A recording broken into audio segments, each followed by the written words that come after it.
Nityananda Shri Advaita Gadadhar Shivasadi Bhaktavinda.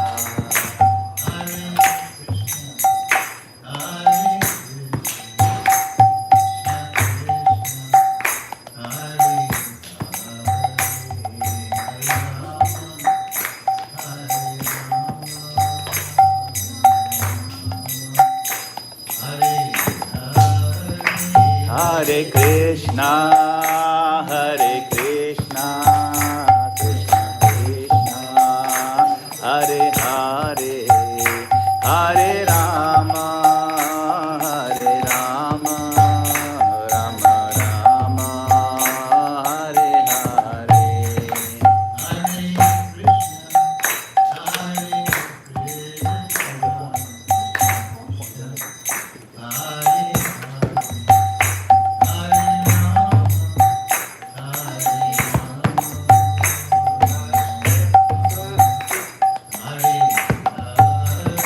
Hare Krishna, Hare Krishna, Krishna Krishna, Hare Hare, Hare Rama, Hare Rama, Rama Rama, Hare Hare.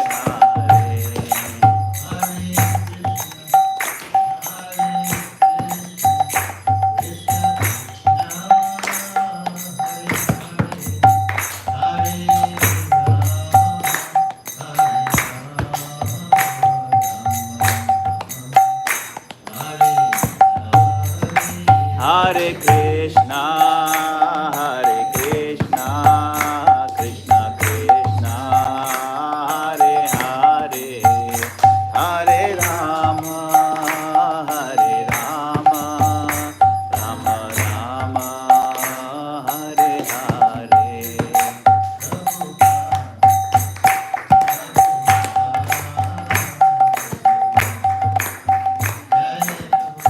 Jaya Jaya Prabhupada, Prabhupada, Prabhupada, Jaya Jaya Prabhupada.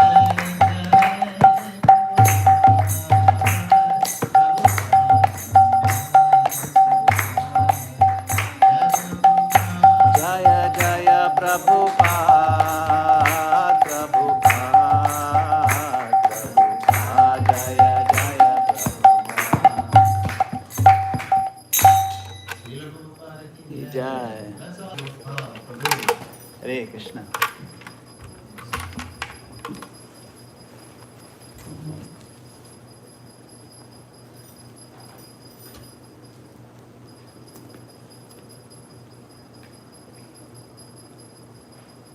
Hare Krishna daily devotees, thank you very much for joining. So today we have a very special event. Of course, we expect a lot more devotees to be coming in shortly. It's a Friday, so it's a little hard, Friday, a lot of traffic. But thank you for those of you who come on time. So today we have with us a very, very special guest, His Grace Suresvara Acharya Prabhu Ki Jai. So Prabhuji joined the Hare Krishna movement in 1970 AD. AD, not before Christ, right? 1970 AD. And he received first and second initiation from Srila Prabhupada in 1971 and 1962. So over the years, his service is focused on the books of Srila Prabhupada, the teaching of Srila Prabhupada, and distributing the books, studying them, helping produce them, writing articles based on them, and now teaching from them.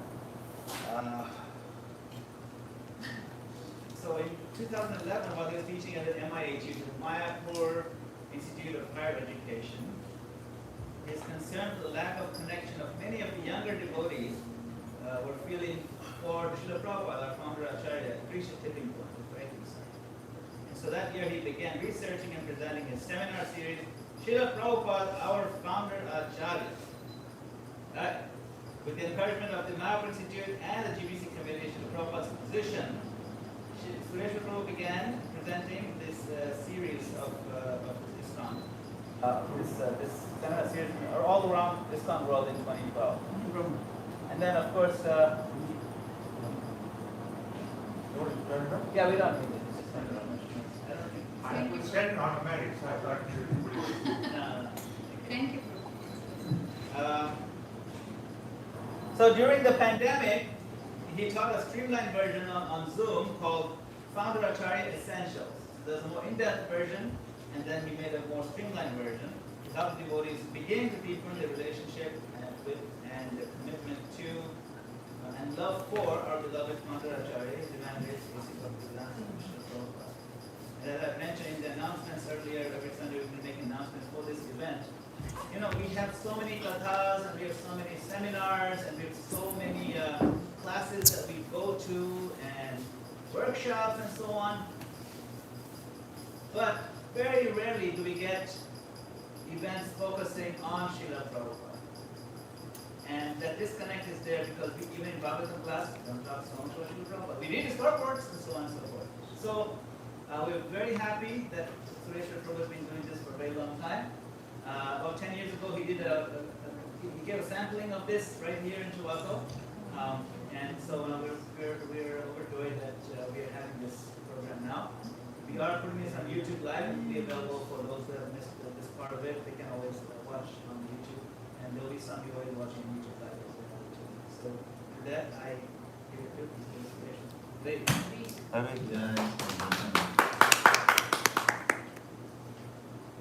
Well, it's very nice to be back with you. I haven't been here in a long time. Actually, I was here in 2019. I was here because I was visiting Parsippany and I was visiting the Mahajans. And he came to the temple one day. And my mother was born in New Jersey, so a special place for New Jersey in my heart. Yeah, there's the title slide for the whole series. It's actually a 10 seminar series, a 10 session series. We're not going to do that all in one weekend. You would get spiritual indigestion, too much too fast. So we're going to do 3 lessons. We're doing one tonight, from now until about 8:30.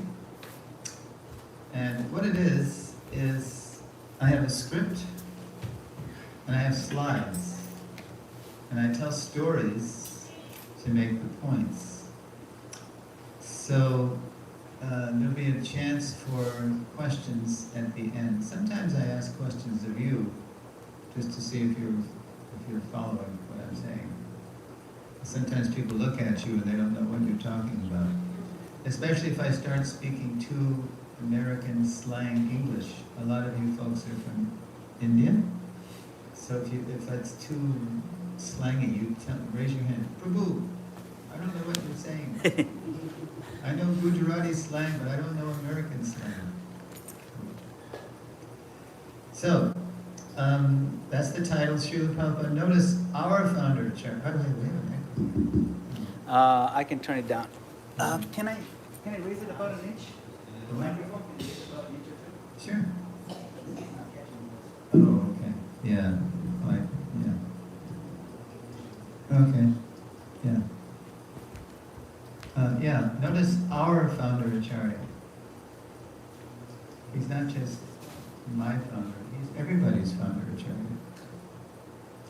He's not the Diksha Guru of everybody, but he's more than that. Right? Founder Acharya is like a super guru. He's a guru of gurus. And then the subtitle. Look at the words below the picture.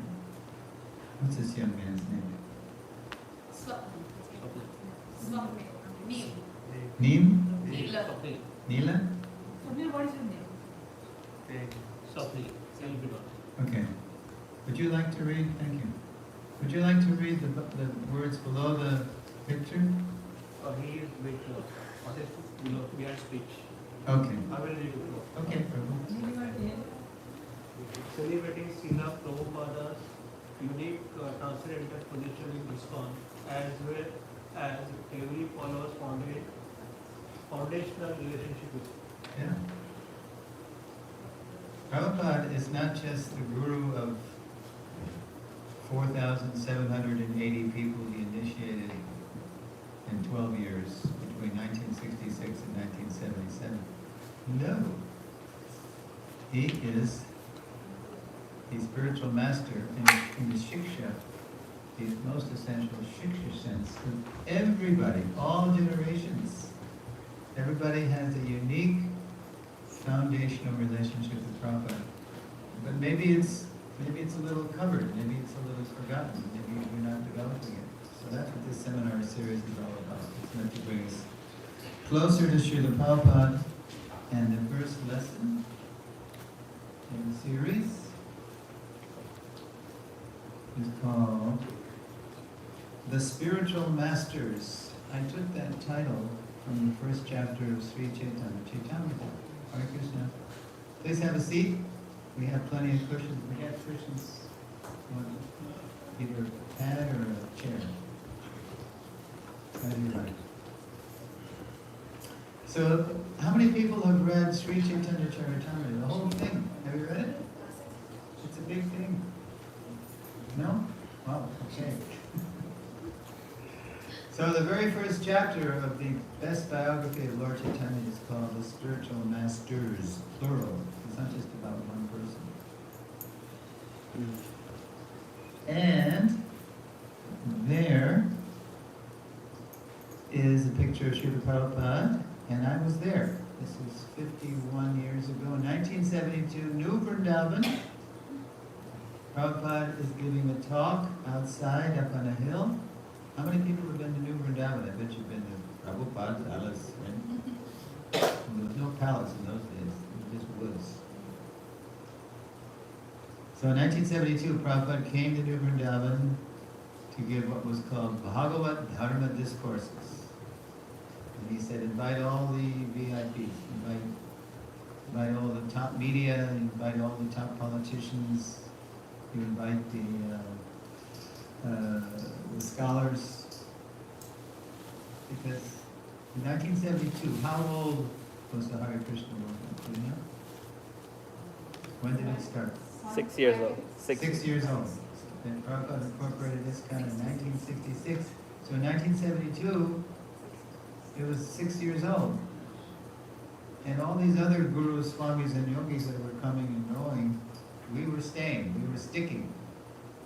But people didn't understand us because we looked strange, we smelled funny, we sounded funny, we ate different. What is it? Who are these people? They're standing on our street corners all over America, and they're singing these strange sounds. Who are you? So Prabhupada said, they don't understand us, well, invite them. Invite the leaders and we'll tell them all about the Hare Krishna. So they came. The New York Times came. The Wheeling Register came. The local congressman came. Scholars came. All of them when they came. There was about 1,000 devotees and guests. So I was there. You see Prabhupada is looking to his right, our left. He's sitting on the makeshift Vyasasana, and he's just about to speak. And it's his Vyasa Puja day. So he's there to tell him what that day means. The year is 1972 in New Vrindavan, USA. It is Srila Prabhupada's Vyasa Puja day.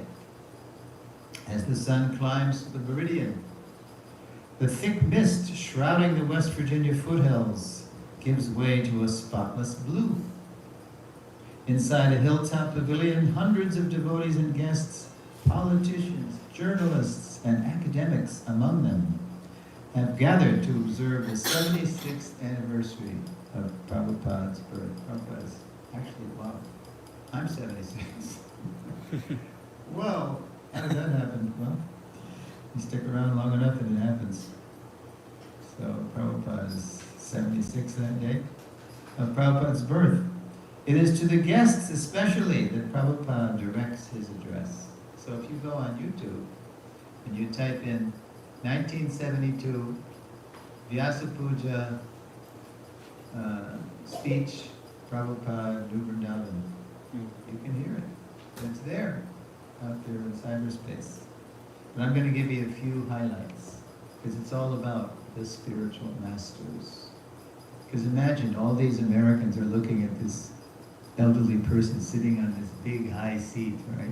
Who does he think he is? That's how they think. Because America's, egalitarian America. We're all supposed to be equal. Ha ha ha. Unless you're a person of color or a lady. Right. Okay, so here's what Prabhupada said. And I was sitting right about where Mataji is. I was sitting on the other side. When I was a young man, I was 25 years old. And this is the first thing Prabhupada said. Quote, "Ladies and gentlemen, this ceremony, of course, those who are my students, they know what is this ceremony. Those who are visitors, for their information, I may inform you something about this ceremony. Otherwise, it may be misunderstood. An outsider may see it that why a person is being worshipped like God, there may be some doubt." Well, doubt indeed. The 1960s and 70s have seen a spike in the number of opportunistic gurus coming to the West, streamlining Vedic revelation to suit modern tastes and reaping the profits. Since 1893, as you may know, when Vivekananda came over to Chicago to speak at the World Parliament of Religions, to represent Hinduism, it was the first attempt at interfaith.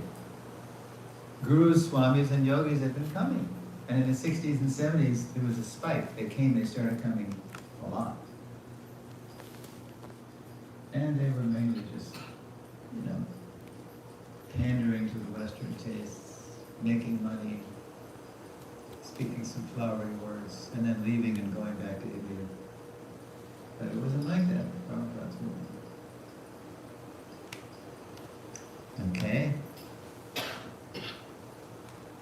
To establish trust, Prabhupada begins to demystify the guru, because it was like a strange thing. What are these gurus?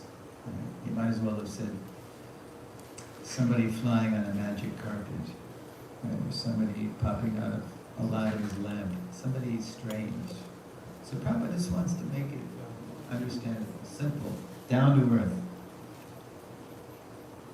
Demystify the guru by connecting him to other gurus in parampara. Hence the slide. See, Prabhupada's not making anything up. He's in a line going way back to Krishna. By connecting him to other gurus in, quote, parampara, literally one after another.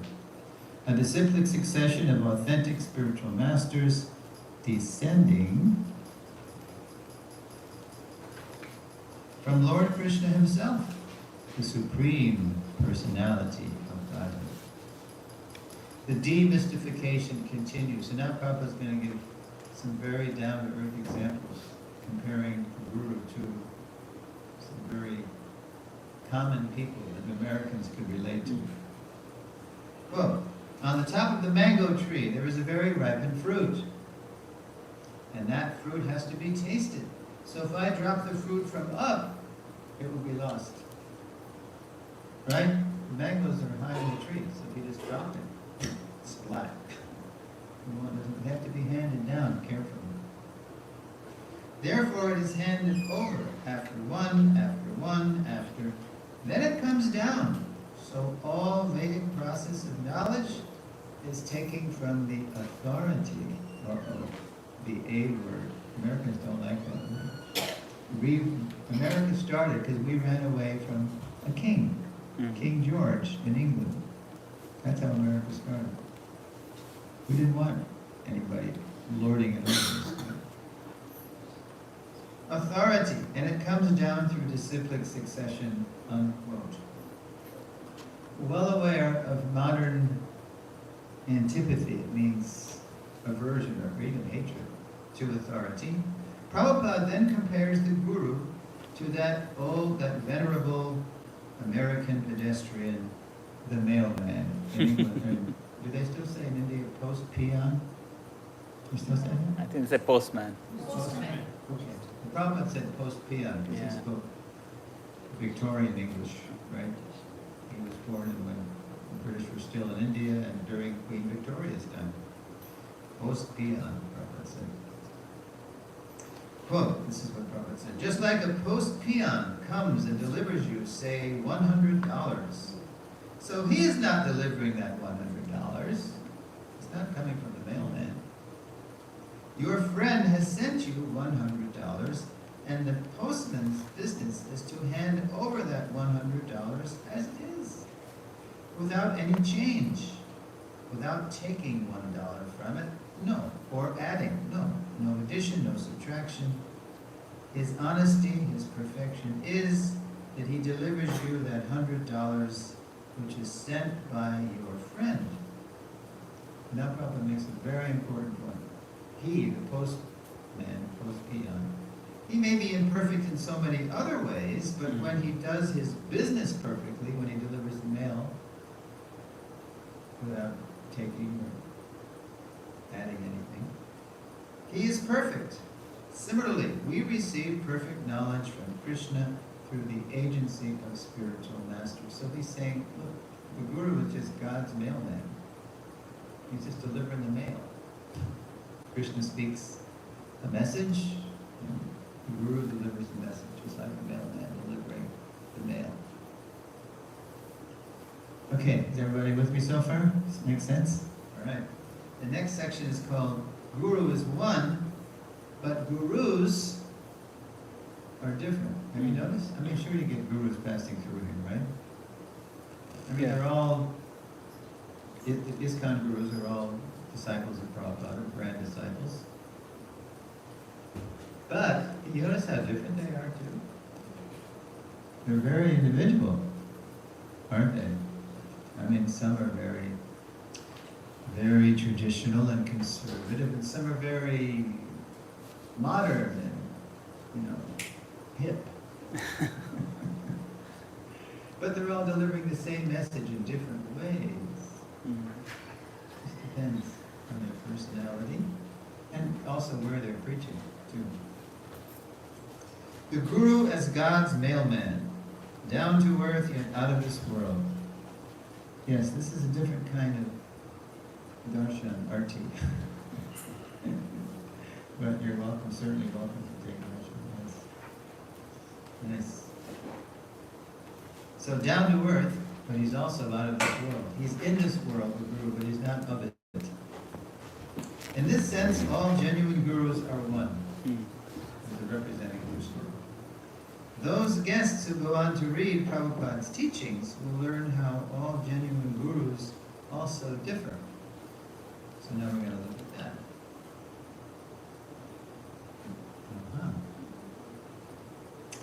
That's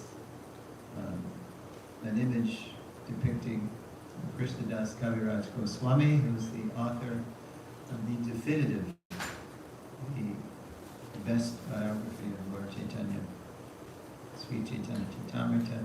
There he is. He's in his late 90s. His vision is failing. His hand is shaking. Today we would say he had Parkinson's or something, right?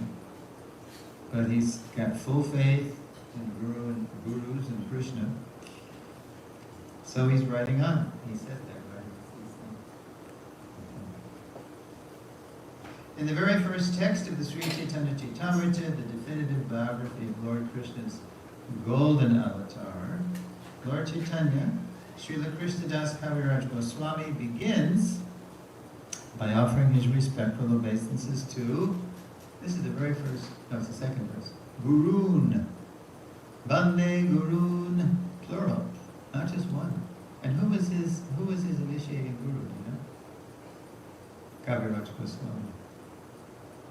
And he could have very easily just offered his respects to his initiating Guru, who was of the category of Godhead. Do you know who it is? You know? It's a little controversial, but it's right in CC. Lord Nityananda Prabhu. That was his initiating spiritual master. But he didn't just focus on Nityananda Prabhu. In the book's introduction, Srila Prabhupada notes, quote, he, Kaviraj Goswami, uses the plural here to indicate the disciplic succession. He offers obeisances not to his spiritual master alone, but to the whole parampara. The chain of disciplic succession beginning with Lord Krishna himself. Okay, so there's different kinds of gurus. We're going to look at that. Later in the first chapter, text 35, Kaviraj Goswami offers his respects to, quote, my initiating spiritual master, singular, right? And all my instructing spiritual masters, plural, unlimited. There's no limit to how many Shiksha gurus you can have. Prabhupada comments, quote, a devotee must have only one initiating spiritual master because in the scriptures, acceptance of more than one is always forbidden. It's like we have parents. You only have one set of parents. And, different things may happen over the course of your life, but you always honor your parents, no matter what. There is no limit, however, to the number of instructing spiritual masters one may accept. So our extended family, their uncles and aunties, we can have so many of those. Listen to this line. This is really interesting. Because we don't necessarily do this in this time. But here it is. You ready? Generally, a spiritual master who constantly instructs a disciple in spiritual science becomes his initiating spiritual master later on. Do we do that in ISKCON? I mean, who's instructing you here? Guruji? I bet you instruct each other. And then maybe somebody flies in from overseas, does a big ceremony, and flies away. We'll get back to that later. And there's nothing wrong with that, but it's not the norm. It's not normal. The last sentence indicates the natural, normative guru-disciple relationship sustainable over time. It's more normal when, like in old India, you have a village guru and then people are hearing from that person and then they get really interested and then they get initiated. They get a diksha. That's just because somehow that person is connecting the listener to the parampara. So his faith is for that. Thank you so much. Although Prabhupada was uniquely empowered to spread Krishna consciousness worldwide within a few years, it is worth noting that he entrusted the thousands of disciples he was initiating to the care of his local leaders and senior devotees. Prabhupada couldn't follow the natural normative religion. He couldn't follow that. He didn't just stay in one place. He had a movement to explode all over the world. 14 times in 12 years. Try that. Don't try it at home, actually. Don't try to imitate that. 14 times in 12 years around the world. Whoa. You get jet lag just reading his itinerary from 66 to 77. Ooh.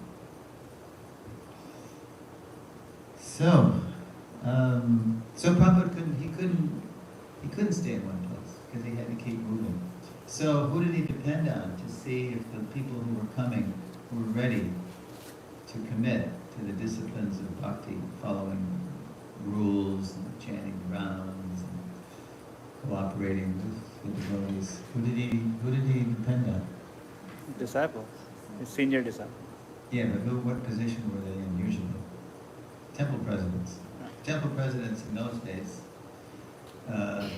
they were like the mom and pop of the,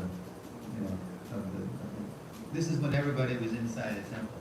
And now it's everybody's in a congregation.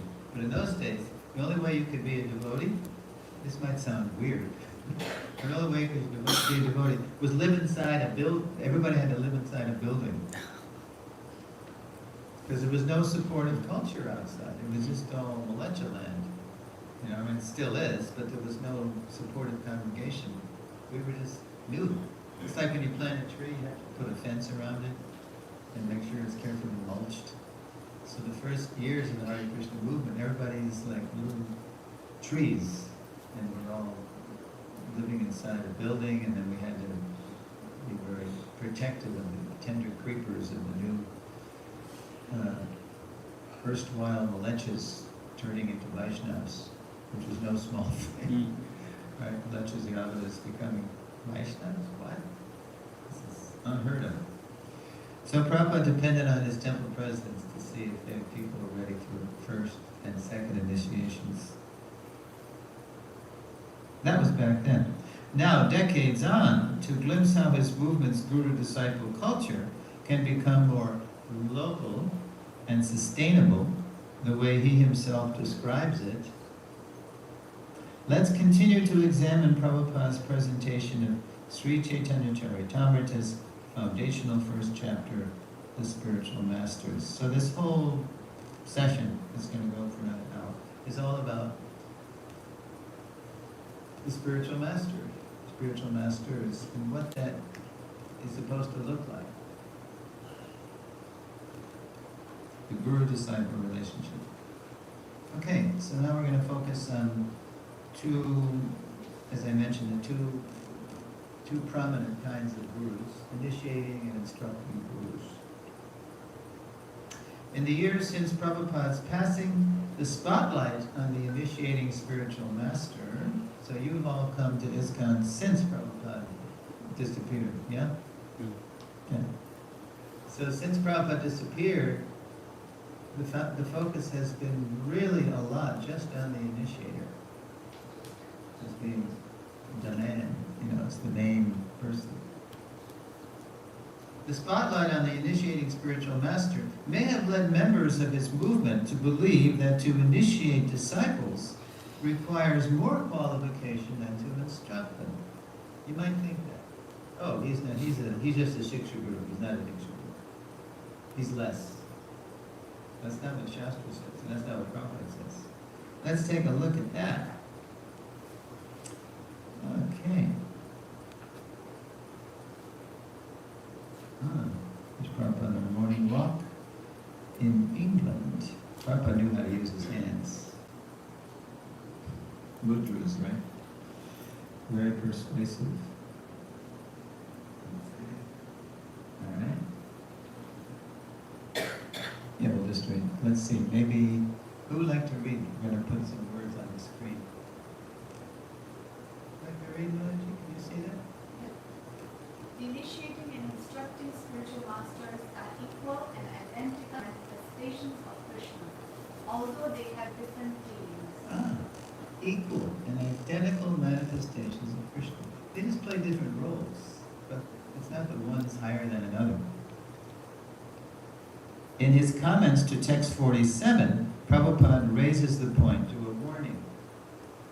So, Mataji, read that. There is no difference between the shelter-giving Supreme Lord and the initiating and instructing spiritual masters. If one foolishly discriminates between them, he commits an offense in the discharge of devotional service. Wow. So not only is it it's a misunderstanding, but it's an offense to think that Diksha is higher than Shiksha. Wow. Did anybody realize that before they walked in this room? I bet we didn't, because the spotlight in ISKCON is usually on the Dikshas, right? Right? It's not so. Does anybody know Bhanu Swami from Chennai? You know him? Yeah. Well, you are from Gujarat, so you don't get over to Tamil Nadu too much. No, we have this crowd, not You do? just Gujarat. Okay. There's no Tamils here? Yes. You've been to Chennai? Okay. You know Bhanu Swami? Pardon me? Bhanu Swami, you know him? No. He's based in Chennai. Well, to be fair, he's Japanese Japanese Canadian. descent. Yeah. But that's his base now. He's a scholar. And he's big on waking up people to the role of the Shiksha Guru, because he knows it's out of balance in this kind of We don't give enough attention to Shiksha. Of course, now here's a balancing point. Just because we're talking about Shiksha and Diksha being equal, doesn't mean, listen to this, of course the potential to have many instructing gurus does not cancel the requirement to accept initiation from a singular guru. So it doesn't mean we avoid initiation or, we shouldn't rush into it, sentimentally, initiation, nor should we avoid it. It just should be a natural thing by developing a relationship with someone who is connecting us with Srila Prabhupada and the whole parampara. That's a natural, organic relationship. So we shouldn't avoid it. We shouldn't avoid that either. In the Nectar of Devotion, chapter 6, How to Discharge Devotional Service, Prabhupada identifies the first two principles of devotional service as, and it's all about connecting with, about receiving initiation. As one, accepting the shelter of the lotus feet of a bona fide spiritual master, and two, becoming initiated by the spiritual master and learning how to discharge devotional service from him or her. So that's the first two. And this Nectar Devotion is the law book of devotional service, Prabhupada's summary study, Rupa Goswami's Bhakti Rasamrita Sindhu. Now in Prabhupada's movement today, initiating gurus may act like parents, like I mentioned, and instructing gurus like well-wishing relatives, uncles and aunties. Like when I live in Tucson, Arizona. That's why I'm here, because in Tucson it's triple digit hell right now for the next 3 months. And so I'm the oldest guy in the temple. You know what they call me? Uncle S, because my name is Suresvara. Prabhupada initiated me as Suresvara. So, Uncle S, Uncle S, Uncle S. So I'm like I'm very comfortable being in a Shiksha role. I don't have any Diksha disciples, but I have a lot of people who take Shiksha, and that's fine. I like that. Our parents are always our parents, yet sometimes we become closer with our relatives, especially if our parents are distant. Nonetheless, if all are well-wishers, serving cooperatively within the founder Acharya's mission, harmony and spiritual progress prevail. If somebody's really a qualified guru, either Shiksha or Diksha, they're not possessive about the people they teach. That's not a real guru. Lesson 9 of my series, you won't see it this time, but if you like what you hear, you can invite me back for the next part. There's 3 parts. This weekend we're going to do tonight, tomorrow night, and Sunday. That's just the first 3 lessons. It's called Sambandha, deepening our relationship with Prabhupada. But in lesson 9, it's called Fictional Prabhupadas, misunderstandings we have about Prabhupada. And at the end of the lesson, there's an audio clip. We hear how Prabhupada presents how the spiritual master thinks of his disciples. It's amazing what Prabhupada says. Prabhupada said, the spiritual master thinks of his disciples as his spiritual masters. Why? Because Krishna has sent me so many people to train to become spiritual masters. They're spiritual masters potentially, diamonds in the rough. So they have to be trained. So he sees himself as the servant of his disciples, not as their, Lord or something. That's the job of the disciples, to see as my prabhu. But the spiritual master is not puffed up like that. Okay, so Shiksha Diksha Gurus, did everybody follow the, yeah, pretty clear? Now the next section is called the power of commitment. This is how also gurus differ, and how they commit to us. Heavy with spiritual knowledge, all genuine gurus are teachers. At the same time, their impact on our lives varies according to the depth of their commitment to us. Continuing his commentary to text 34, Prabhupada writes, quote, and you're going to see a progression here, a sequence. Quote, Gurun is plural in number because anyone who gives spiritual instructions based on the revealed scriptures is accepted as a spiritual master. If we're teaching what Krishna says and practicing what we preach, that's what a guru is.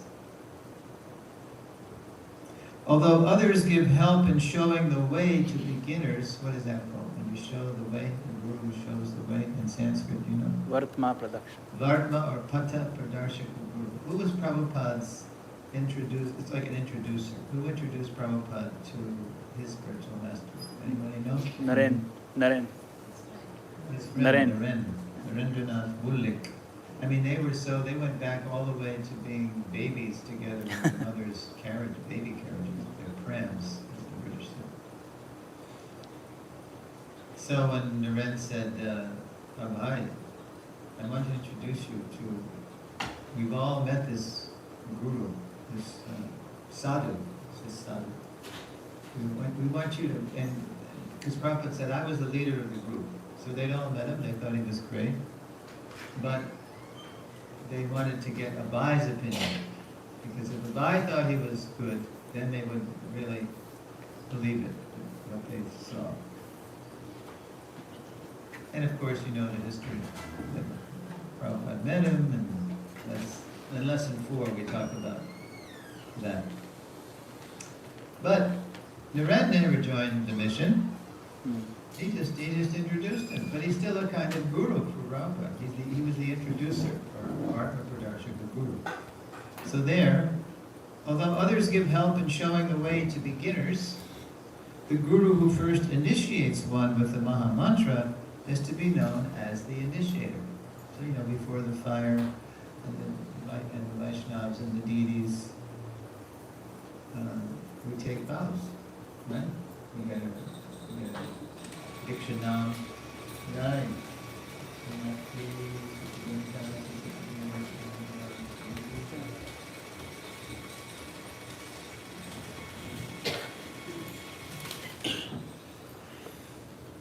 So that's the initiator. And then Prabhupada says, and the saints who give instructions for progressive advancement in Krishna consciousness are called instructing spiritual masters. Notice the progressive commitment from introducing to initiating to instructing. Because whatever a guru is, the guru is always instructing. Even if the guru doesn't say a word, if the guru is genuine, he's always teaching by example. Once my legendary godbrother, has anybody heard of the name Vishnu Jana Swami? Yeah. He was in my generation. You can still hear recordings of him singing.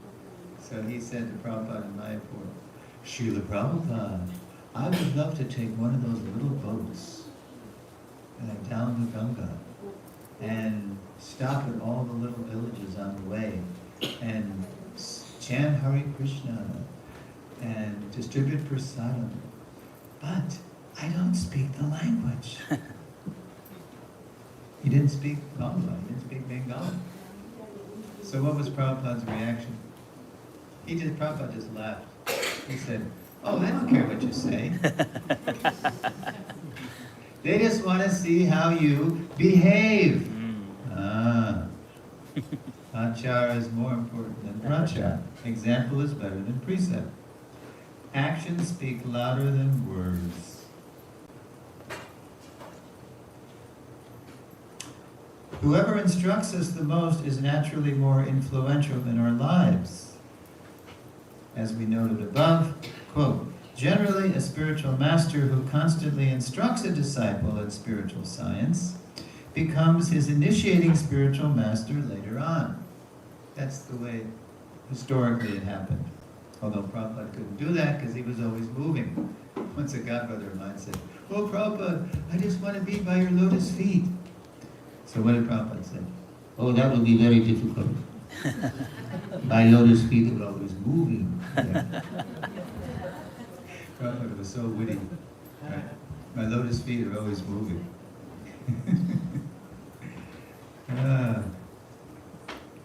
Okay, so that's that. So you see the power of commitment, that people who are bringing us closer to Prabhupada and Krishna. Naturally, that affects us, that influences us. We give our hearts to those people. What famous spiritual master in our line, who we can't see now because the curtain's closed, became closer to his Shiksha Guru than his Diksha Guru, besides Madhan Gopal? Anybody know? Bhaktivinoda Thakur. Yes, good, you know. Bhaktivinoda Thakur's initiating guru was Bipin Bihari Goswami, who was from the other side of Ganga. He was from Navadvip. But Bhaktivinoda Thakur, through his research and talking to sadhus and looking at old maps, became convinced that Mahaprabhu appeared in Antardvip, on the Mayapur side of the Ganga, not on the other side, in Navadvip. But his Diksha Guru was convinced that Mahaprabhu appeared over there. Plus they had their differences of opinion about the nature of the Parampara. Bihari Goswami, to him it was more about Diksha. It's a Diksha Pura. It's about a line of initiators and initiated. But Bhaktivinoda Thakur, no, it's a Shiksha line. It's a Shiksha line. You know, the cyclic succession we have in our books, it's a line of Shikshas. I mean, once in a while you have, like when you have Bhaktisiddhanta and our Prabhupada, they happen to also be Diksha and disciple. But mostly it's a line of prominent Shiksha gurus. Okay, so now the next section is called, "So you, every one of you, become guru." That's a quote from Prabhupada. He's telling this to us ex-hippies, right? recovering Malechas, Yavanas. For the devotees listening to Prabhupada's Vyasa Puja address, for those of you who came in late, we're listening to excerpts of Prabhupada's Vyasa Puja address, 1972, New Vrindavan, long before the palace. No palace those days, just all forest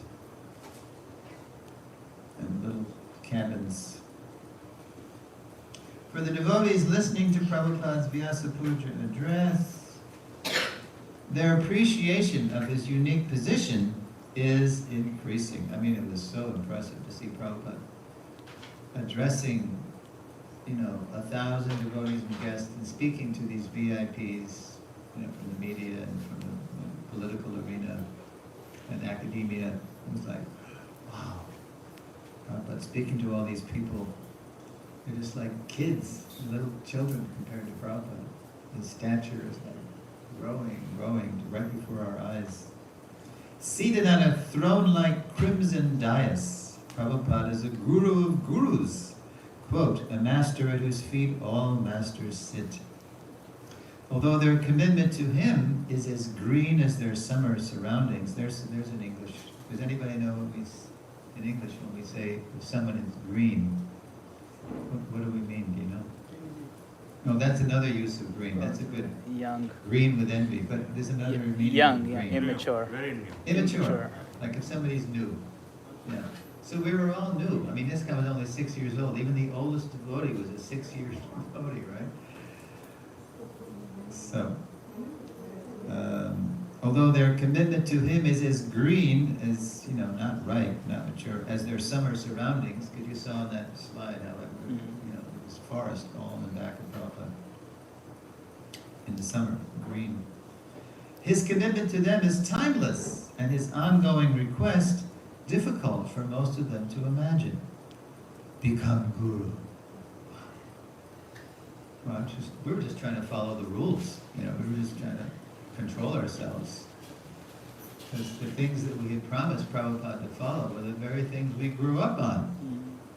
Illicit sex, intoxication, meat eating, and gambling. Most of us, in the womb, if our mother was drinking or eating meat, we were already, breaking two of the principles. He's telling us to become gurus. We're very much in recovery. Okay. Let's see. There we go. Prabhupada's request is no other than the request of Lord Chaitanya himself.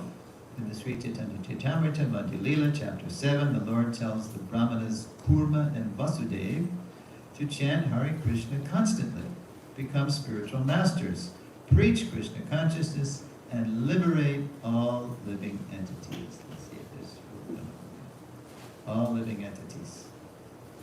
That's the verse. You know the verse? Jare dekho tare kaho Krishna upadesh. Amara jai Yes. guru. Yare Dako, whoever you meet, Tare Kaha, tell them Krishna Upadesh. Just tell them what Krishna says.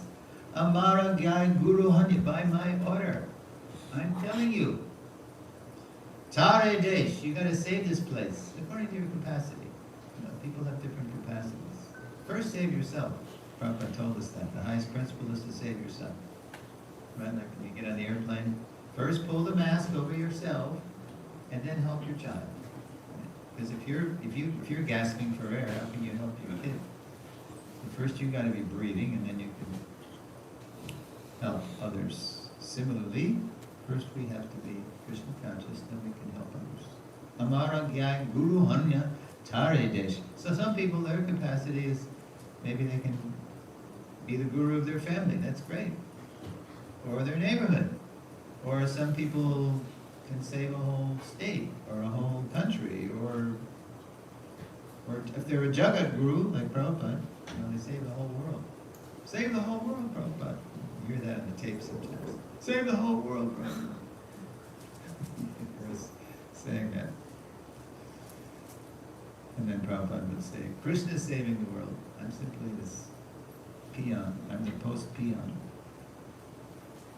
And then the first sentence of the purport to that Yare Dako verse, Prabhupada says, this is the sublime mission of the International Society for Krishna Consciousness. This is a very expansive view of the Parampara. He just wants everybody to be guru, so everybody, you know, to grow up and be guru, so that everybody can be saved.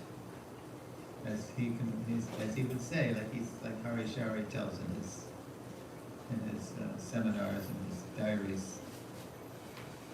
Prabhupada said, my desire is to spread Krishna consciousness everywhere at once. That's why we couldn't keep up with him. We could have been his grandkids, right? But we couldn't keep up with Prabhupada. Even on morning walks, you know, you see Prabhupada walking so fast. And we're like, we couldn't keep up with him. As recorded in the Bhaktivedanta database, in hundreds of lectures, morning walks, room conversations, letters, and public and private events, Prabhupada cited the above verse, this is one of his favorites, as a reminder of the Lord's request. He said it hundreds of times. This is among the most quoted things he said. Become Guru. From the beginning through the middle to the end of Prabhupada's global ministry, these reminders to his followers were relentless. Relentless. He just didn't let up. He wouldn't let us just languish as kids. He wanted us to grow up and also in our own right, not imitate him, that happened, but he wanted us to be regular gurus. Now here's two examples of Prabhupada telling he wants everybody to be gurus. Okay? This is a 1969 letter. 69. This is still the 60s. You know, I mean, this is still the height of the hippie culture, right? In America.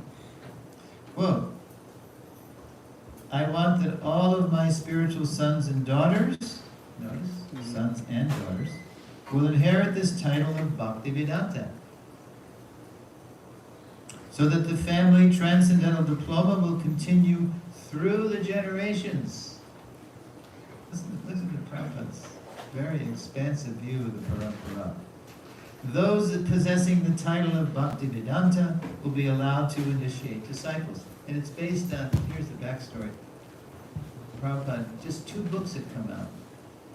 TLC, Teachings of Lord Chaitanya, which is a little summary of Prabhupada's CC lectures at 26 2nd Avenue, and a heavily abridged version of the Gita, published by Macmillan.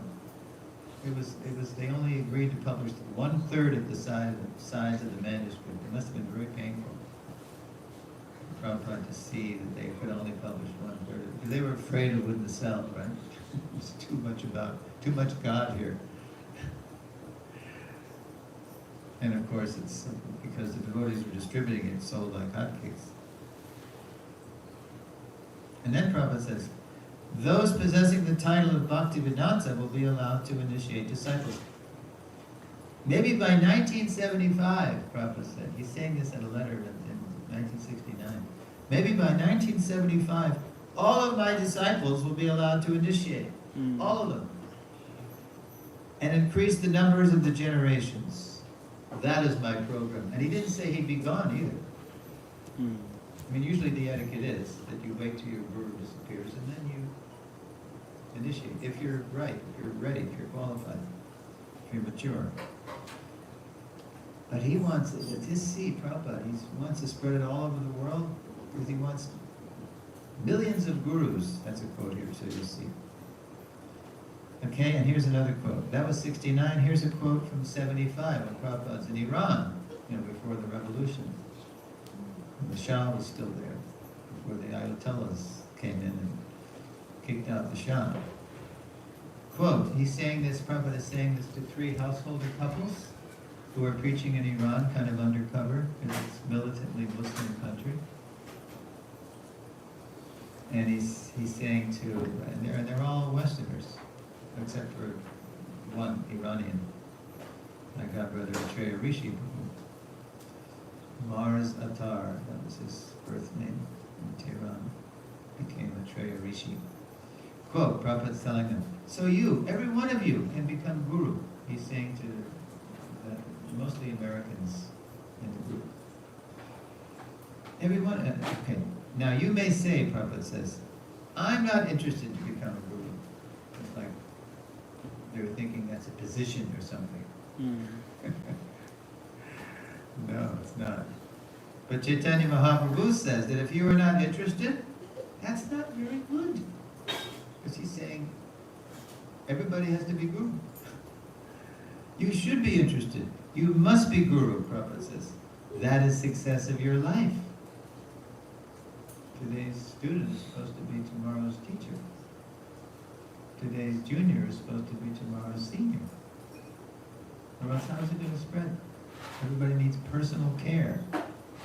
How many people are initiating in ISKCON today? Around 100 or something? I mean, you got millions of people in and around ISKCON.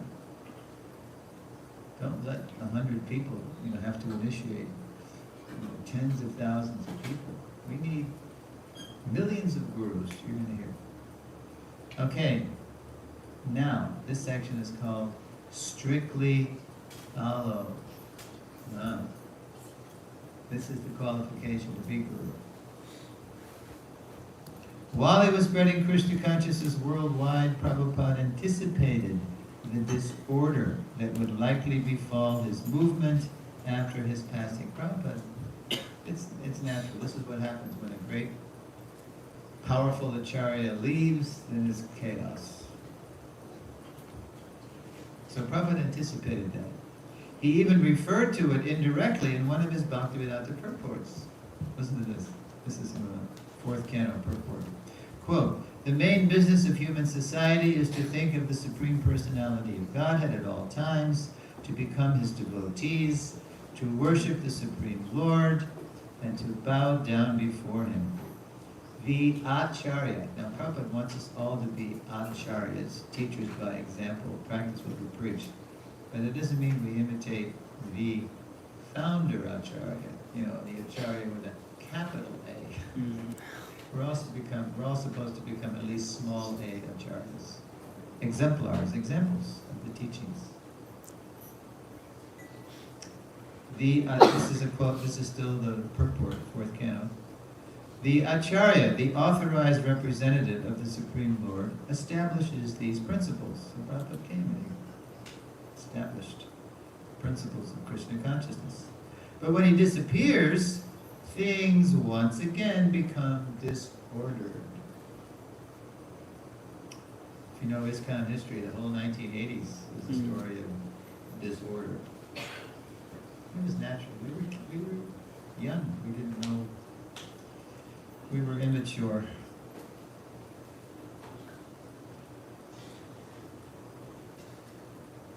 The perfect, but here's what Prabhupada said. This is how to bring order again. The perfect disciples of the Acharya to try to relieve the situation by sincerely following the instructions of the spiritual masters. So you get back to in our case, the founder Acharya's instructions, and you realize, okay, this is what Prabhupada wants. We were getting carried away here, So many new gurus, but immature at that time. That's from a Bhagavatam purport. So Prabhupada anticipated that some of his leading disciples, out of immaturity, might try to imitate the his unique position as Jagat Guru, a universal teacher. Prabhupada knew that. Prabhupada always knew where we were at. He could tell us by looking at someone where they were at. It's kind of a mystic power. He could read consciousness. Like some speakers, they're good at walking in a room and just reading a room. Like you've probably seen, when you make presentations in the corporate, you have a script, right? But then you've got to read the room to see how you're going to deliver that message. Every audience is different. So there was imitation of Prabhupada's unique position as Jagat Guru. At the same time, his relentless reminders to become genuine gurus, regular gurus, not imitation, counterfeit Jagat Gurus. So his relentless reminders to become gurus indicate a greater concern. So more concern than the fact that somebody would imitate him, Prabhupada had this concern. That in their supreme esteem for their founder Acharya, his followers would not mature to become gurus in their own right, regular gurus, and shelter others in Lord Chaitanya's mission. How then would Krishna's mercy reach every town and village, as the Vedic scriptures had foretold? And how would every sincere aspirant receive the personal care and guidance they would need to make the long journey home back to Godhead? In his writings, therefore, Prabhupada made it clear that the most important qualification to become a guru was to, quote, strictly follow the instructions of Guru and Krishna. That's no small thing. You can loosely follow, you can bend the rules, but to strictly follow, that takes a lot of growing up, sincerity, and mercy too. Here's slide 7. All right. There's Prabhupada writing a letter. So I have a godbrother, Janardhan, the first Janardhan in ISKCON. His name was Janos Dembergs. He was an academic in McGill University in Canada. Montreal was one of the first ISKCON temples. Anybody know why Montreal was one of the, it sounds funny, huh? Because Prabhupada had New York and San Francisco. Then why Montreal? What happened? Do you know what was going on in the 60s? Prabhupada was having visa problems. He was having problems staying in America. So, while that was getting sorted out, he had to step over the line. He had to go to Canada to carry on his preaching. And so that's where he, in the first ISKCON temple in Montreal, do you know what it was? A typical early ISKCON temple. The church? It wasn't a church. No, the churches came later. Churches, when devotees had a little money, and they started buying churches. Storefront? Storefronts, yeah, storefronts. But this was in the same class as a storefront. It was an old bowling alley. You know bowling? People bowl, you know what that is? Yeah. Hari Bol. That's funny. When I was in Montreal presenting this seminar, they took me to it's still there, the old bowling alley. Yeah. Okay, so then Prabhupada, it finally got sorted, and then Prabhupada went back to the States with a renewed visa, and then his disciple, Janos, became Janardhan. So he wrote Prabhupada a letter about what the nature, how do you become qualified? Because Prabhupada's always saying, be a guru. So how do you do that? How do you do that? So, slide 7. Prabhupada writing a letter. Who would like to read the slide? Anybody? About Prabhuji, or Prabhuji's turn. You want to read, Prabhu? Okay. A person who is liberated, Acharya, and Guru cannot commit any sin. Okay, that's one kind of guru, a liberated person, Mukta Purush, right? Now read this. But there are persons who are less qualified or not liberated, but still can act as a guru and Acharya by strictly following disciplines. Yeah, strictly follow. Even in his humility, even Prabhupada, our Prabhupada would say, I may not be perfect, but because I'm following the perfect, I am perfect. Just like the mailman. I may not be such a great person, but because I'm delivering the mail as it is, I'm not adding or taking, from it. I'm a real mailman. I might not be the best mailman there is, but darn it, I'm taking the course, I'm following my mentors, and I'm delivering the mail. So, we just have to strictly follow. Whether you're a liberated soul, it doesn't matter. Really, Prabhupada's saying if you're strictly following your guru, that means you're practicing what you preach, right? You're following. Doesn't just mean you're mouthing the words, but you're actually following what you're hearing. And you can be a guru. That's an April 68 letter. Yeah, there it is.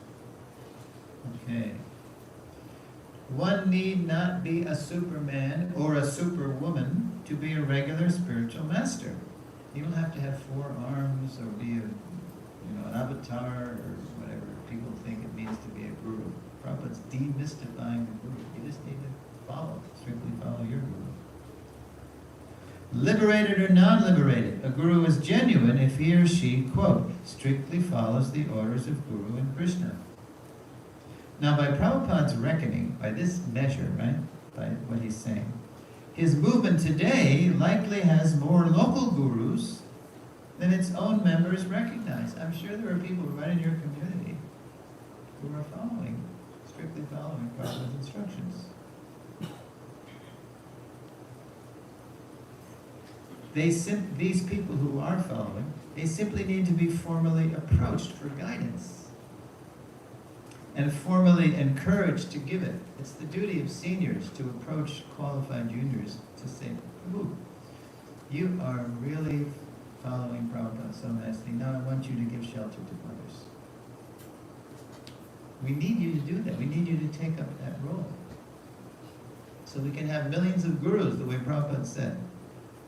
Otherwise, it's such a burden for people to have to carry tens of thousands of disciples. I mean, my God, what are we doing to these people?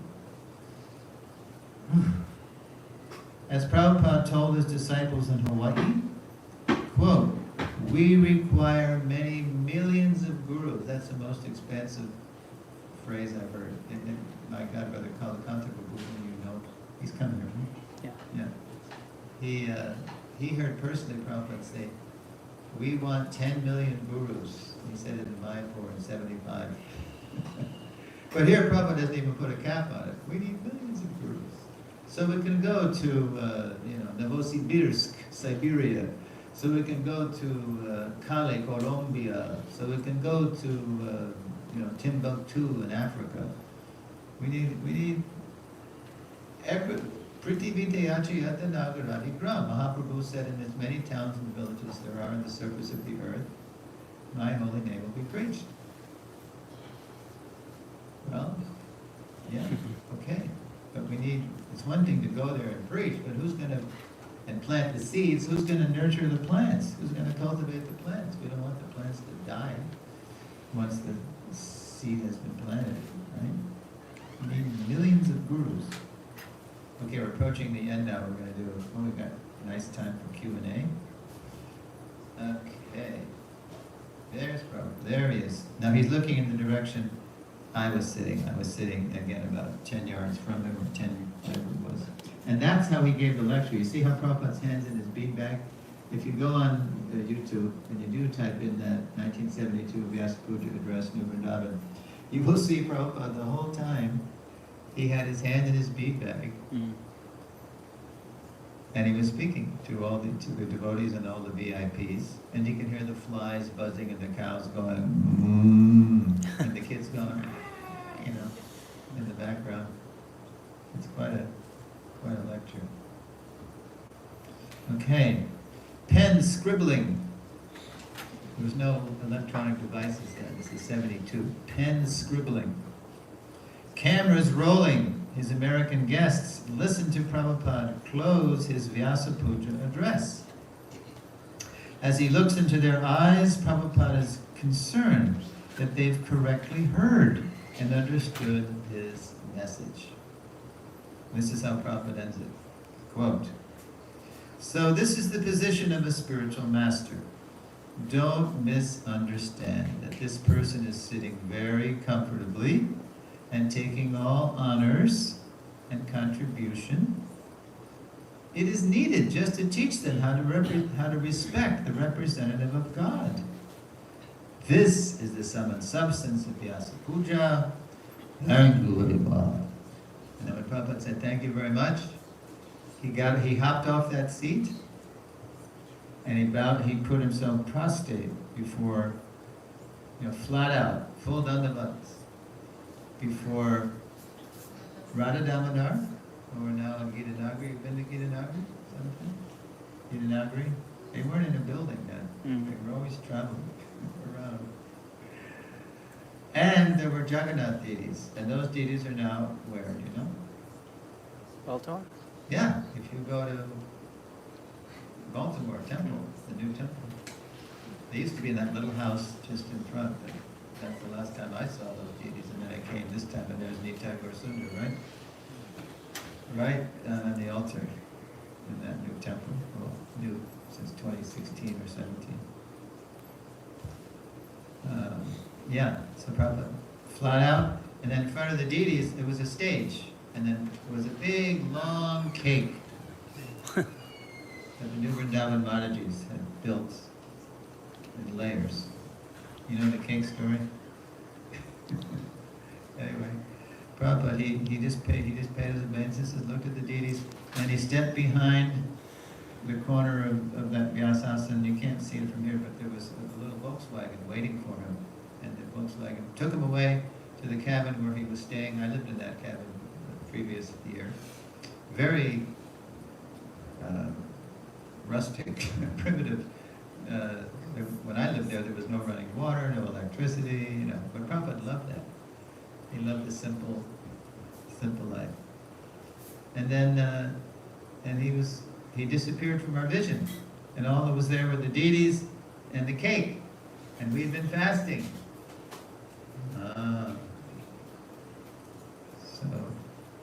So what happened? We all charged the cake. That's another seminar. What happened? Yeah, it wasn't pretty. Okay, so that is it. So Prabhupada said, "Thank you, Mom." And thank you, Srila Prabhupada, for caring enough to come and rescue us. So Prabhus, I would love to hear your questions and comments now, because this first lesson, I deliberately make it provocative. I left a lot of things unsaid, unanswered, and things that we're not doing in ISKCON that Prabhupada said to do and all that stuff. So,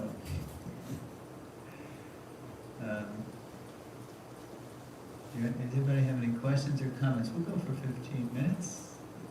Madan Gopal, is he going to be the Shonaka Rishi of sages here? Asking the questions. That's the question. If anyone has any questions, please. Yes, if you have questions. Oh, we have a mic for the board there for the YouTubers. Are we going to do that, or is it too much trouble? Yeah, we can connect it a while there. Anyone have any questions, comments? Don't be. There's no such thing as a foolish question. This is everything you ever wanted to know about the founder Acharya, but we're afraid to ask, right? Because everybody has a different answer. But we're simply presenting Guru Sarvachastra, and there's somebody with a mic. Yep, go ahead. Did you have? Yeah. Just this. Okay. Question, thank you. You- For the your nice next session. one. Yeah, my question was that in ISKCON today, what is the requirement to become a recognized guru? Because back when Prabhupada was there, I'm sure his thinking was different, and today's ISKCON requirements are different, so it's not that simple or straightforward. What would be those requirements to make one recognized guru in ISKCON? In ISKCON today, in 2023, 50, 60 years after Prabhupada's time with us, what does it take to be a guru? Well, that's a good question, because in case you haven't noticed, all you have to do is get on social media. There's a million different opinions about Guru Tattva in ISKCON is not settled Siddhanta. Even the system, I can tell you the system today, just like when I was approved, when I got the stamp, gurus aren't stamped, but there's a stamp. 10 senior Vaishnavas, respected Vaishnavas, have to recommend you to the GBC, and there's certain, you have to have taken a course, a guru course, a leadership course on how to be a guru, and let's see, what is it? Well, now you have to have taken a disciples course. Anyway, a guru course. But once that package is submitted to the GBC, package of endorsements, that people say you're fit, then when I was approved, then it was 6 months. Any GBC had 6 months to raise an objection to your candidacy, to people nominating you to be a guru. They had 6 months to raise a flag. And then if nobody said anything, or if somebody said something and then there was discussion, then either it was resolved or it wasn't, then your GBC would write you and say, congratulations, Prabhu. Here's your, oh, by the way, there's 2 oaths you have to take. You have to take an oath of allegiance to ISKCON and an oath of allegiance to the GBC, I think, or to Prabhupada and to GBC managed ISKCON. When I received that, I said, you should do this before. You should tell them before they have to sign this oath. Maybe when they don't agree with what's in the oath. Anyway, anyway, I didn't gather those endorsements. Kalakanta was the one who insisted that I take up the service of initiating, so he said, look, I don't agree with the system either, Suresvara, because I said, I'm not going to do this. I don't agree with their system. Go around and canvassing endorsements to be a guru, that's a red flag itself. What guru worth the name is going to say, vote for me to be a guru? That's not a guru. That's an ambitious person. Guru has no personal ambition. So you know what Kalakanta said to me? He gave me an answer that I couldn't deny. He said, well, I don't agree with it either. I don't agree with this going, advocating for yourself to be a guru. But you know what happened, Suresvara? When I'm face to face with these students at UF, University of Florida in Gainesville, and by then his Krishna house had developed, that he was, letting the students live there if they were serious. And then some of them were, and they wanted to take initiation. From whom? From him. He was the local guy, connecting him to Prabhupada and Parampara. But then he had to tell them before he got the stamp oh, well, I don't do that, I'm just a local leader, and we'll have to get somebody to fly in, and he doesn't know you, you don't know him, but he's approved. So then he got tired of that. So he realized that actually it was a kind of violence, it was a kind of abuse of people's faith. They had trust in Krishna and Prabhupada through him. So he had to step up and do it, and do the austerity of, seeking those endorsements.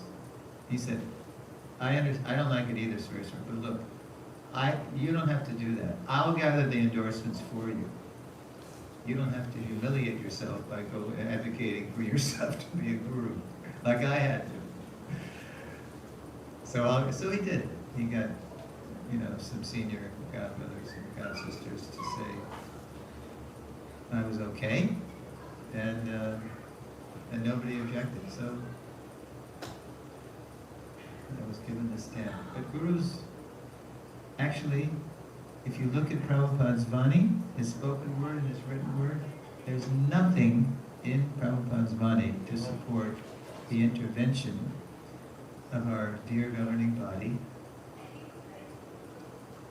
to get involved in scamping gurus. That's a big discussion in this country.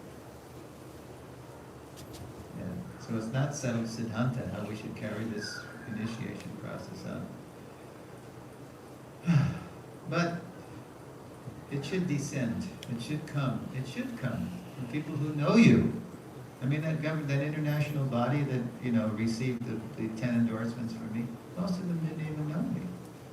I mean, they knew of me, but they didn't really know me personally. It's the local people who know you, who observed you over the years, right? Who know if you're following or if you're just putting on a show and pretending. Yeah. So that's what some of us are really pushing for: local committees, some seniors who can approach people who are qualified, and that way we'll have millions of gurus locally all over the world. Did that answer your question? It's not settled yet. That's the bad news. It's not. The bad news is that it's not settled. Very good explanation. Just get to know Prabhupada's Vani, become a student of Prabhupada's spoken word and written word, and you know Prabhupada wanted. Yeah. And it's no small thing to know that, because Prabhupada's Vani is vast. He was among the most recorded people in the 20th century. He wrote volumes of books. It's a lifetime study. But we can know Prabhupada if we apply ourselves to his everlasting Vani. He lives forever by his divine instructions, and the follower lives with him. Okay, that's the short answer. But the good news is that as the lessons go on, I only have a few messages in these lessons, but I approach them from different angles. They come up in different ways, so by the end of it, you get it. We all have a personal, foundational relationship with Srila Prabhupada, not just his direct disciples, everybody, through his Vani. And with the help of our Shiksha and Diksha Gurus. It's not to minimize their position. They are our heroes, because if they're authentic, they bring us closer to Prabhupada and the whole Parampara. We love them. Okay, Prabhu has a question. Prabhu, you told us that you are... Just tighten the wire a bit from the bottom. There you go. Yeah. Hello. So you told us that you are also qualified Diksha Guru, but you do not have disciples. Right, yeah, that's a good catch. He caught it. Yeah, they call me Uncle S, right? Well, I don't tell anybody. and plus, I'm pretty much just in Tucson. I'm not like an all-star that travels the world, like a superstar. I mean, I do sometimes, but I don't advertise it. And I don't sort of comport myself. I'm not very guru-looking. And my personality is kind of relaxed and laid back, and I don't know what to say. And also I'm very comfortable being in the shiksha role. Yeah. So, I mean, people have approached me. And so my service, what it's become, like it said in the bio that I gave Madame Gopal to read, it's always been based on Prabhupada's books. And it started with reading them, and it's come all the way to teaching from them. So, I'm very happy just to teach people. And so, even where I live, in Tucson, people have approached me. And so my mission has become connecting everybody more with the founder Acharya. Not as a Diksha Guru, but as a founder Acharya. Right? Because, as you'll hear tomorrow we have a lesson, it's called the Founder Acharya Principle, a special kind of Guru, a super Guru, if you will, a mega Guru. So, you're going to hear about that. But, so, when people approach me for initiation, you know what I tell them? Okay, that's interesting. How about we start reading the Lilamrita together? How many people here have read the Srila Prabhupada Lilamrita? Not the one volume Prabhupada, I'm talking about the complete Set. Lilamrita. How many have read that? Not many. If you want to, very good. If you want to get to know Prabhupada, his life, his teachings, his mood, his mission, read that multi-volume biography. It's so empowered. Satsur Maharaj and a whole team. I was on his team. It was an empowered project. Wow. You get to know Prabhupada. So, and that's just the beginning. And then there's so many books by direct disciples of Prabhupada about Prabhupada, or even not direct disciples. There's so much books, not just by Prabhupada, but about him. So I say, yeah, that's okay, come on. Can you handle once a week? Come to my place and we'll sit down and we'll read the Lilamrita together. So, if they don't show up, I know they're not serious. Because that's my project. So if you're gonna become my disciple, you're going to assist me in that. Because every guru's got their projects, right? They got their things that they do, that they're special, their service to Prabhupada. Yeah. Like I joke, has Bhakti Mark Swami ever been here? Yeah. Okay. He's the walking monk, right? Have you read his book, The Walking Monk? It's great. You gotta read this, The Saffron Path. So I joke with him. I say, Maharaj, if I were a young guy today, if I were 25 again, I think I would approach you. You know why? Because I like drama and I like to walk. So that, I think you could introduce me to that aspect of Prabhupada, who was also a great walker, morning walks, and who loved dramas. Better than the book. I would say, right? When he would see, the kidnapping of Rukmini, the famous, see Prabhupada in a white rocking chair, or a pink rocker, anyway, he's looking at Krishna kidnapped Rukmini in New York. So Prabhupada said, better than, and he wrote the book, he wrote the Krishna book, right? But he's saying better than the book. He loved drama. He himself was in dramas. He played Advaita Acharya. He told us. And he noticed that people in the audience were crying because they loved the way Prabhupada was portraying Advaita Acharya. We want to see that. So, yeah. So that's what I tell. In our time, when I was young, there was only one initiator. Prabhupada was the initiator, instructor, grandpa.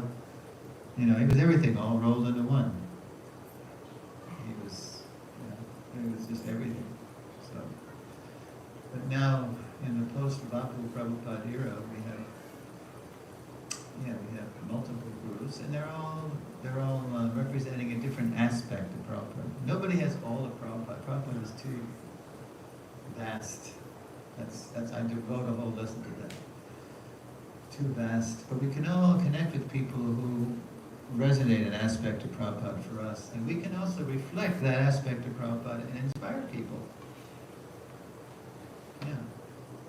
That's in lesson 10. Yeah, lesson 10. So don't think to be a guru means you have to be a Prabhupada. No, this means you have to follow him, strictly follow, and just be yourself.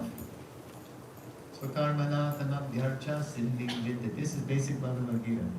You can become perfect by following your own qualities of work and worship the Lord. That's 1846, 45, 46. Just be yourself. And offer all of that self to the Lord through the Prabhupada. So, yeah, somehow or other, I just become Uncle S. That's okay. There's no difference between Uncle S and Prabhuji S. You know, the diction and the shiksha. Equal identical. Equal identical manifestations. So fine. Yeah, it's something. It's something to be. You know, when you're a diksha, it's like being a parent. This is why Bhanu Swami doesn't take disciples. Because then he has to tend disciples. But he is a scholar and he writes books. And if he's writing books, he doesn't, he doesn't have time. That's just not his thing. So he doesn't do diksha. But he has ceremonies for shiksha. He takes shiksha disciples. And then they also take diksha gurus. But he had to write him letters. He's very good with email. He'll answer you right away. Very fast. Okay, how about the Manajis? Oh, this is a hand here. Okay. Oh, here it is. Okay. You got is it on? Okay. Looks like this. Good. Hare Krishna. Hare Surya Krishna. Prabhu. Thank you first of all for coming over from Arizona and traveling Arizona. across You don't want to be there New now. Jersey. Thank you for being here. Question I have is regards to one of the slides that you have put on. It's sort of bothering me, Let's go back. it says, yeah, if you can go back. Tell me when I. Yeah, that's it. That's it? Yeah, that's Okay. the one. Okay. So Yeah. I'm looking at the one on the right. It says RE 1.47. So it says there is no difference between the shelter giving Supreme Lord and the initiating and instructing spiritual masters. Right. One foolishly discriminates between the them. He commits an offense in discharge of devotional service. So this is sort of, I'm not sure in what context this is being stated. Well, it's just, the context is the spiritual masters. It's a kind of a brief tour of Guru Tattva, as Kaviraj Goswami and Prabhupada presented in the first chapter of CC. Guru Tattva, according to Srila Jiva Goswami, is the most difficult and inconceivable of all the tattvas. So it's not something you can necessarily even understand ever completely. But this is what Kaviraj Goswami is saying and Srila Prabhupada is saying. So I don't think you have to, it's a philosophical context. There's no drama going on around the verses that you have to know some historical thing that's happening. But when he says, when Prabhupada says, if one foolishly discriminates between them, it doesn't mean that they're not, they aren't, everybody's different. Everybody's individual. But discriminates between them means there's no categorical difference between shiksha and diksha. It's not that categorically diksha is higher than shiksha or shiksha is higher than diksha. They're just different aspects of the same Guru Tattva. I mean, Krishna is the only real Guru, ultimately, because Krishna is the deliverer. When I was researching this, doing the basic research for this in 2011, before I hit the road with seminars, I was writing my late great godbrother Gopi Puranadhara Prabhu, who was the best ISKCON scholar of Sanskrit and Bengali of his time. So I was writing him questions. I said, Gopi, who's the deliverer here? Is it the Diksha Guru? Is it the prominent Shiksha Guru? Is it the founder Acharya? I mean, Krishna says in the Gita, Aham tvam sarva papebhyo moksha yishyami. I will deliver you from all sinful reactions. So who is it? So Gopi Puranadhara gave a very wise answer. He said, well, I don't have all my references in front of me. I'm on a train in China right now, but I know if I went into Jiva Goswami's Sandarbhas and tried to limit Jiva, tried to pin down Sri Jiva to one person, I couldn't do it. Because sampradaya vihinaye mantraste nishpalamata. Unless one receives the mantra from somebody coming in, it's a sampradaya, a spiritual community in disciplic succession. Mantraste nishpalamata. One won't get the fruit, even if chanting Hare Krishna.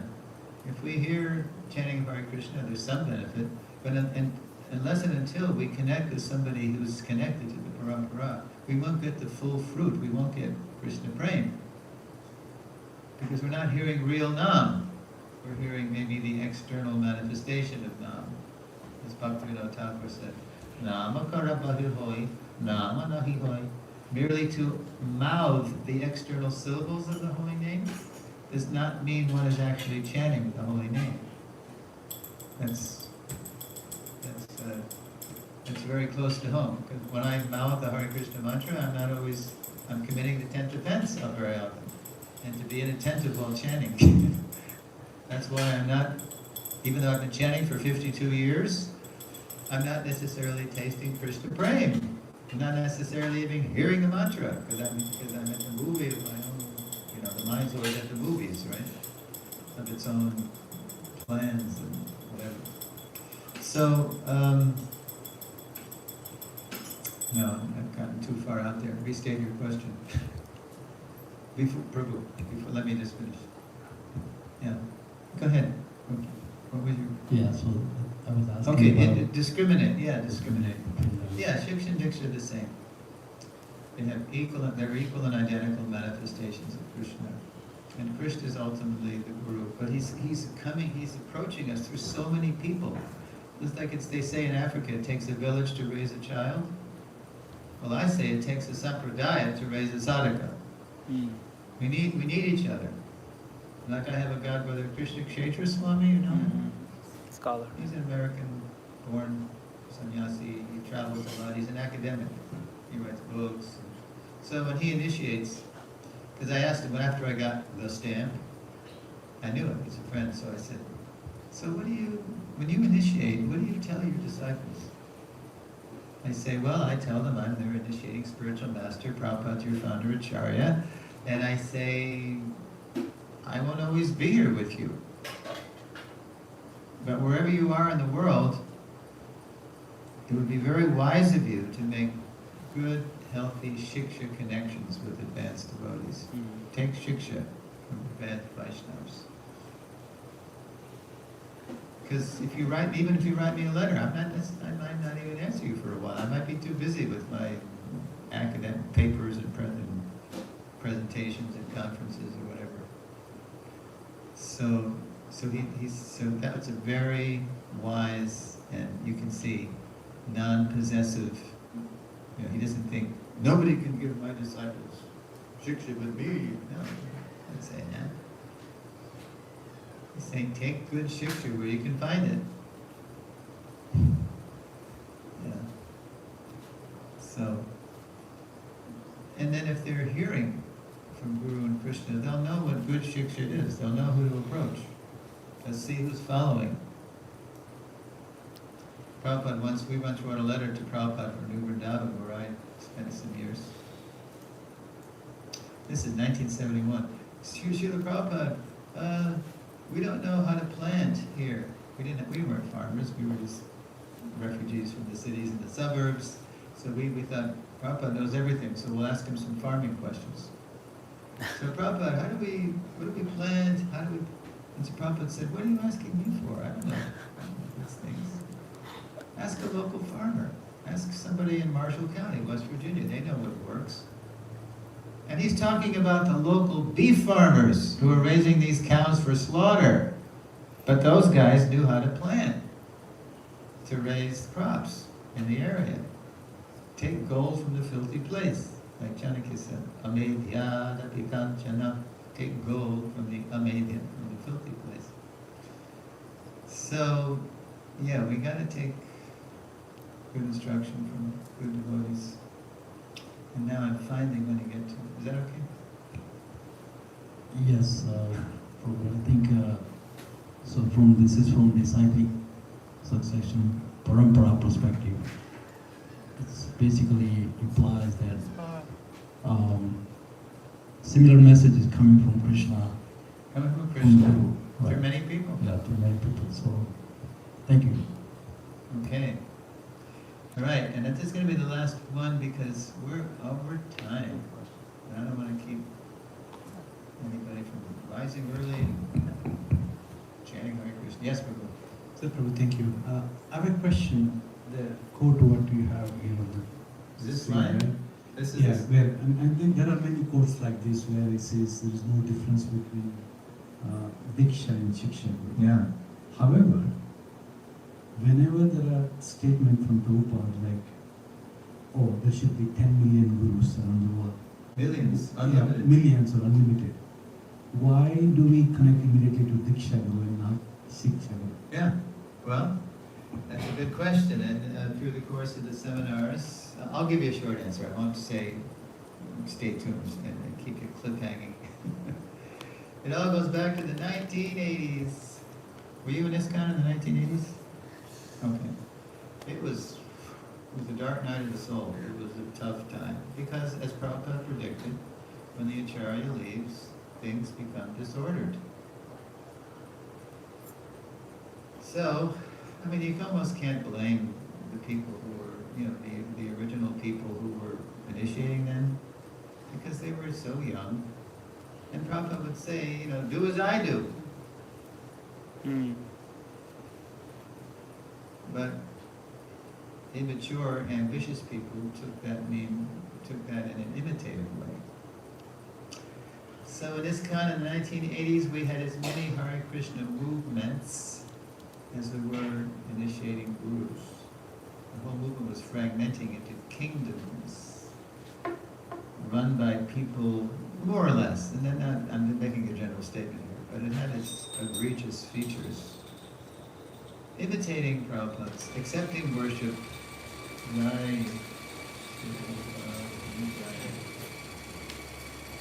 accepting worship on the level of a founder Acharya. Whoa! And it was intoxicating.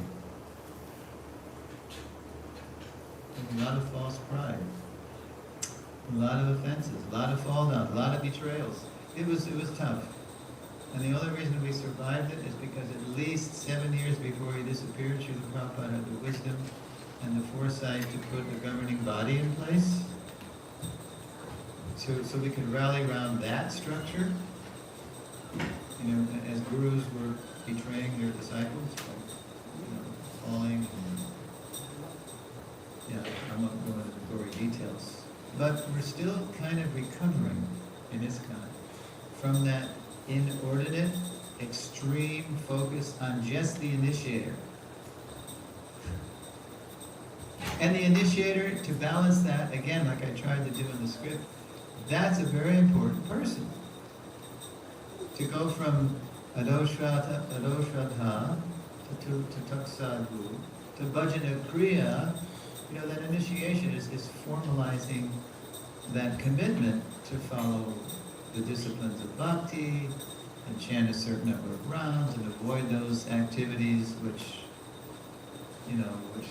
destroy our spiritual life, intoxication, beating, illicit sex, and gambling. That's very important. And as long as the guru was following maturing himself, herself. There's no reason why we can't take instruction from our initiating guru. Yeah, but that's best done locally. We don't have that yet in this kind. It's still kind of, the guru is very often distant. But some people like that. You know, I don't want Guruji to be on my case too much. I kind of like, you know, just sort of living at the periphery, where I can play it fast and loose. Loose as a goose, yeah. So, yeah, there's many reasons. But still, we're kind of suffering from the zonal Acharya era, when those zones became de facto kingdoms, and it was dividing ISKCON, and it was wrong. And that's why the GBC outlawed it, eventually. But we're still, it's still kind of like that, you know, it can be in some ways. People still join, too often people still join. And just because there's a spiritual master who's initiating a lot in that area, and that spiritual master sort of pushed onto the newcomer, that you still think, oh, okay, this is my zonal guru. I guess this is, but it's not like that. The only authorized way of prospective guru and prospective disciple getting to know getting together for that commitment is through a mutual examination process. It's right in CC. You can read about it later on in CC 9, I think, 3, anyway, I have to look it up. But that's coming, that's more in the seminar. But yeah, we're still recovering. That's why. And now it's getting very late. You have one more thing? So I just want to make one more comment. Yeah. You don't have to answer it today. You can leave us hang. You can give us something to talk about next time. Next time. Because we'll keep repeating these things. Yes, sir. In ISKCON, I do understand, whenever, not ISKCON, but any organization, when the Acharya leaves, there's always a turbulence and all these things. That's true. Right? But we seems to be trying to reinvent the whole Guru Tattva. But before even ISKCON, right, the Guru Tattva, how it happened in the past in India, I mean, that's like a proven method. So it's like we are trying to do a little bit of reinventing, That's okay. And yes and no. Okay. And the second point I want to make, this might be a little controversial, but you don't have to answer it today. If you look at the way rhythmics are doing today. You look at what? Rhythmics. Oh, yeah, we could be getting to that. Millions of, or maybe thousands and thousands of Shiksha Gurus, but they all doing on behalf of Prabhupada. So, it looks like the model is going towards that. Well, there's different stripes of Ritvikism, but we'll get into Ritvikism later. This is not Ritvik in disguise. By focusing on Prabhupada, we're not minimizing the role of any Shiksha or Diksha Guru. As they say in America, a rising tide floats all boats. So when you focus on the founder Acharya in an authentic way, everybody is uplifted. Because one of the main duties of Shiksha and Diksha Gurus is to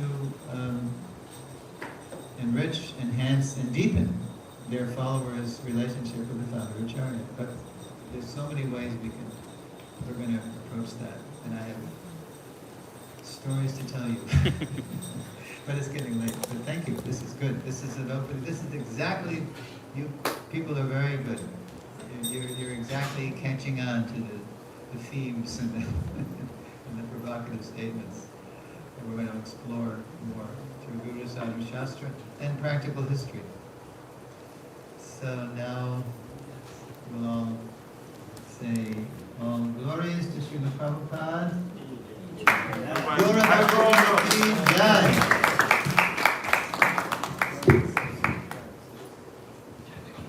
His Grace Suresvara Prabhu ki jai. So I didn't realize this is going to be so engaging. It's really wonderful, and everybody's really thoughtful and really getting into it. So thank you all for coming. So this is just the beginning. Please keep your questions if you have any questions, and there'll be more questions tomorrow. But tomorrow we'll continue at 6 p.m. right here right in the temple room. So please come. It's going to be about the same time frame, about an hour and a half or so. We'll go into the next chapter of this incredible saga of understanding Srila Prabhupada, deepening our relationship with him. And then on Sunday we'll continue again at 2:30. So we'll go from 2:30 to 4 o'clock when our Sunday feast program will start at 4. So please come early on Sunday as well. That'll be the cherry on top. And so please don't miss this opportunity. And share the word, spread it. You can forward the message that we've sent on WhatsApp that, hey, I really enjoyed this one, don't miss tomorrow's, and let more devotees take advantage of this opportunity, and they can come and ask questions as well, interact with Prabhuji. So we're very thankful. And the Mataji told us a few more questions. Yeah, so, Yeah, I am. I know you have questions. Hare Krishna. Okay. Srila Prabhupada ki jai. Hare Krishna.